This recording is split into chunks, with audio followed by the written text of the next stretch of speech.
Dear friends, दृष्टिभंगीर अन्य एक संकलन को आपण स्वागत।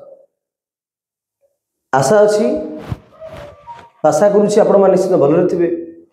आज एक गुरुत्वपूर्ण प्रसंग सम्बन्ध आलोचना करवा शिक्षा, जहाँ को इंग्राजी में कहते एजुकेशन। विभिन्न तत्वविद, विभिन्न दार्शनिक, विभिन्न शिक्षाविद माने शिक्षार भिन्न भिन्न मत देइछन्ति। तो प्रथम जाने दरकार शिक्षा कौन। शिक्षा कहले आमर जो व्यवहार को परिमार्जित करुथिबा गोटे माध्यम होउची शिक्षा। आमको एक सचेतन व्यक्ति भाव में समाज रे रहिबाकू, समाज रे चलिबाकू, समाज रे बास करिबाकू जहाँ प्रेरणा प्रदान करता है ता होउची शिक्षा। शिक्षा कहले आमे कौन सी कथा को अंध भाव में ग्रहण न करी तार तात्विक मर्म को बुझा सहित तार नेगेटिव पॉजिटिव ता आम उपर किसी इम्पैक्ट पड़ो, आम कौन प्रभाव पड़ो, समाज पर कौन प्रभाव पड़ो ता संबंध में आमको कॉन्शियस करे, जागृत करे, आमको कॉन्शियसनेस सृष्टि करिवारे शिक्षा आमको सहाय करता है। तेणु शिक्षा मनुष्य जीवन में बा शिक्षा आमर अनेक भूमिका रही आम जीवन में। शिक्षा मनुष्य को एक अंधकार युक्त चिंताधारा एक आलोकमय चिंताधारा को प्रवेश करें। एक माइक्रो एनालाइज थिंकिंग ताको डेभलप करता है शिक्षा। फ्रेंड्स, आमे केबे अनुभव करिछे शिक्षा बिना समाज किपरि थबो? निश्चित भाव में शिक्षा बिना समाज केबे प्रगति करियो नाही, केबे विकास करि परिबो नाही, किंबा एक शांति प्रतिष्ठा होई परिबो नाही। आमे जानिछे बिना शिक्षा द्वारा समाज की असुविधा सम्मुखीन हुए। विभिन्न अंधविश्वास मन भितर हावी हो जाए, विभिन्न प्रकार नकारात्मक मनोभाव मन को अटैक करता है, मन को प्रभावित करता है। तो शिक्षा एक एभली एक माध्यम, शिक्षा एभली एक शक्ति जहाँ व्यक्ति को एक कॉन्शियस बीइंग रे, एक ह्यूमन को कॉन्शियस ह्यूमन बीइंग रे परिणत करता है। तो फ्रेंड्स, शिक्षा एक गुरुत्वपूर्ण दिग रही आम समाज रे, व्यक्तिर जीवन रे, व्यक्तिर विकास रे, व्यक्तिर चिंताधारा रे।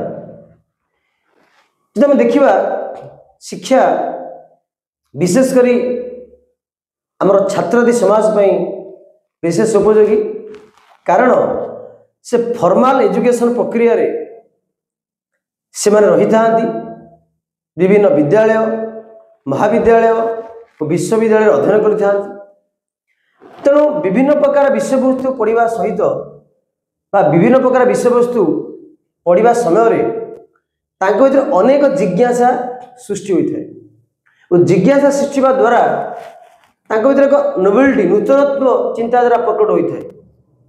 तो नूतनत्व चिंताधारा प्रकट करिवारे शिक्षा विशेष भूमिका निभाई थाए। तेणु जिते आम आलोचना करवा, जिते आम पर्यालोचना करुचे, जिते आलोचना करुचे कौन निर्दिष्ट विषय उपर गोटे शिक्षित व्यक्ति जो मत दब, गोटे अशिक्षित व्यक्ति सेपरी मत दे पारिबो नाही। शिक्षित व्यक्तिर कथारे किछि ओजन थाए, कथा युक्ति संगत कि तथ्य थाए। से युक्ति बल से समाज को प्रभावित करथाए। एक समाज को नकारात्मक समाज एक सकारात्मक समाज को से पहुंची पारिथाए। तो शिक्षा निश्चित भाव में एक बलिष्ठ माध्यम, एक सकारात्मक समाज सृष्टि करिबार। जो सकारात्मक समाज एक विकासशील देश सृष्टि करिबारे सहायक सहित जनसाधारण को, जनसाधारण मध्य एक चेतना शक्ति उद्रेक करता है। तो युवा शक्तिर अनेक भूमिका रही ये शिक्षा को ग्रासरूट को जीवापे, ये शिक्षा को समस्त भाव पहुँचापे सरकार अपना उद्यम करिसेंती। शिक्षा किपरि समस्त भाव पहुँचे, विशेषकर प्राथमिक शिक्षा कि समस्त भाव पहुँचे। प्राथमिक शिक्षार विकास सरकार मध्य मौलिक अधिकार जोग कर संविधान 46 संशोधन अनुजाई शिक्षा एक मौलिक अधिकार परिणत होर्थ 6 ରୁ 14 वर्ष पिला मागणा एवं बाध्यतामूलक शिक्षा प्रदान कर सरकार व्यवस्था कर। तो कहीं व्यवस्था कर शिक्षा हूँ मूल गोटे देशर विकास में शिक्षा गुरुत्वपूर्ण भूमिका रही है। सहित देशर विकास में प्राथमिक शिक्षा एक भित्ति भाव कार्य करे। आम जपर देखा जदि घर फाउंडेशन स्ट्रंग न घर बहुत दिन तिष्ठ पार ना सेहीपरि उच्च शिक्षार भित्तिभूमि हूँ प्राथमिक शिक्षा। जे प्राथमिक शिक्षा गुरुत्व दि जाए प्राथमिक शिक्षार विकास में कार्य कराए तो निहाती भाव में आम शिक्षा व्यवस्था लक्ष्य स्थल में पहुँचे। यापर जे प्राथमिक शिक्षा आम कहे से विशेषकर आसी जाम जो मौलिक अधिकार कथा सरकार कहीं मौलिक अधिकार परिषद आनी या तो डीपीएसपी रे थिला जहाँकि कहूँ directive principle of state policy एथिपाई डीपीएसपी रु फंडामेंटल्स रू अणागला डीपीएसपी विचारालय परिसरभुक्त नुहे। डीपीएसपी जहाँकि राष्ट्र निर्देशक नीति कहुए ओडिया रे इंग्लिश रे कहुए directive principle of state policy एठारे जेतु पार्ट 4 रे अंतर्भुक्त पार्ट 4 संविधान पार्ट 4 टा भाग 4 न्यायालय परिसरभुक्त नुहे जस्टिशियल पार्ट नुहे। जेतु जस्टिशियल पार्ट नुहे जितेबाला कौन शिशु शिक्षा पाइबार वंचित है तो से राष्ट्र को कंप्लेन कर कारण यह डीपीएसपी अंडर थिला कि सरकार प्राथमिक शिक्षार विकास जो शिक्षा जो प्राथमिक शिक्षा डीपीएसपी थिला ताहा मौलिक अधिकार अणाई 21 ए। तो वर्तमान 6 ରୁ 14 वर्ष पिला प्राथमिक शिक्षा सार्वजनिक करने सहित एक मौलिक अधिकार दर्जा दि जाए।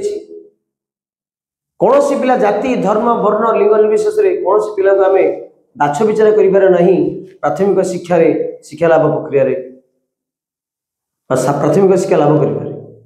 तो विशेष गुरुत्व दि जाऊँगी प्राथमिक शिक्षा ये गुरुत्व दि जाऊँगी जो देशर प्राथमिक शिक्षा जिते विकसित सी तो सेते प्रगतिशील सेते विकासशील। तो प्राथमिक शिक्षा मनुष्य जीवन में गुरुत्वपूर्ण भूमिका ग्रहण करते। तेणु तापर प्राथमिक शिक्षा गला परे से पिलाटी विद्यालय महाविद्यालय पढ़ी थाए जहाँकि जो फाउंडेशन ग्रहण करता प्राथमिक शिक्षा बहुत साहाय्य करता तो उच्च शिक्षा लाभ कर। तो डियर फ्रेंड्स स्वाभाविक भाव में शिक्षा एक बलिष्ठ माध्यम समाज को आगु नहीं और ता सहित प्राथमिक शिक्षा गुरुत्वपूर्ण फाउंडेशन भाव में भित्तिभूमि कार्य करे आम देश को प्रगति कर। सरकार अपना चेष्टा कर शिक्षा को सार्वजनिक करने कई शिक्षार वंचित न हो से आदिवासी अंचल हो से मरुभूमि अंचल हो से जे पार्वत्य अंचल हो जो अंचल होना कहीं समस्त पिला केमती शिक्षा पाइपर। तो जना पड़ी प्राथमिक शिक्षा निश्चित भाव में एक गुरुत्व बहन करे एक शिक्षित समाज एक विकसित समाज एक सृजनशील समाज सृष्टि करिबार। डियर फ्रेंड्स जदि आज यही आलोचना आपको भल लगी लाइक करेंगे एवं आपण मानक सांगसाथी पाखु सांग सहित शेयर करेंगे। जो नुआ करी आम चैनल देखुं आमको उत्साहित करने सब्सक्राइब करने को मोर व्यक्तिगत अनुरोध। धन्यवाद।